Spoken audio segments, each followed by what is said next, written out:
Hello दोस्तों, जैसे कि आप देख रहे हो कि मैं अपने बालकनी में खड़ा हूँ और मेरे दिमाग में मन में एक बात चल रही है कि क्यों ना एक वीडियो आपको शेयर कर दूँ एसटीपी के बारे में। लास्ट वीडियो में हमने एसआईपी और एसडब्ल्यूपी के बारे में बात की थी, तो आज इस वीडियो में हम एसटीपी के बारे में बात करने वाले हैं। दोस्तों, एसटीपी का मतलब होता है सिस्टमेटिक ट्रांसफ़र प्लान। इसमें बिल्कुल एसआईपी की तरह ही होता है, थोड़ा सा डिफरेंस है, मैं इस वीडियो में आपको क्लियर कर दूंगा। एक्चुअली इसमें क्या होता है कि एक मोटा रकम जो होता है, एक बड़ा अमाउंट जो होता है, वो किसी डेब्ट म्यूचुअल फंड में लगाया जाता है। आप डेब्ट म्यूचुअल फंड की जगह कोई बैलेंस्ड फंड भी चुन सकते हो, जहाँ की रिस्क कम होता है और आपके रिटर्न ठीक ठाक मिल जाते हैं, एफडी के इक्वल तो मिल ही जाते हैं। दोस्तों, ये भी एक एसआईपी का तरीका ही है, बस इसमें फ़र्क क्या है कि एक बड़े से अमाउंट को किसी डेब्ट फंड या बैलेंस्ड फंड में लगा दिया जाता है और फिर वहाँ से थोड़े थोड़े रकम जो है क्वार्टरली या फिर मंथली बेस पे ट्रांसफ़र होते रहता है किसी इक्विटी म्यूचुअल फंड में। अब होता क्या है कि मान लो आपको एसआईपी करना है, लेकिन आपके पास बहुत सारा एक मुश्त रकम है, तो एसआईपी आप लमसम के थ्रू भी कर सकते हो, लेकिन ये तरीका जो है एसटीपी वाला वो ज़्यादा बेहतर है।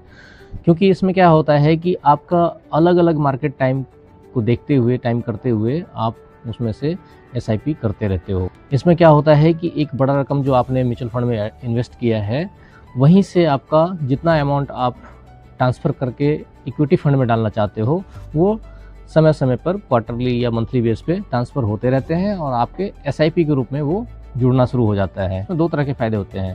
पहला फ़ायदा ये हो जाता है कि आपका पैसा थोड़ा सिक्योर रहता है, क्योंकि आप डेब्ट फंड में लगाते हो या फिर बैलेंस्ड फंड में लगाते हो।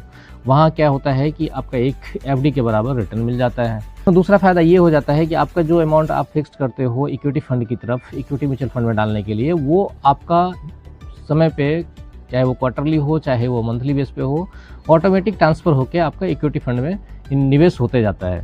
और इससे फ़ायदा क्या होता है कि आप अलग अलग टाइम पे एसआईपी की तरह ही आप इक्विटी म्यूचुअल फंड परचेस करते हो और आपको एवरेज कॉस्ट प्राइसिंग का जो है बेनिफिट मिल जाता है।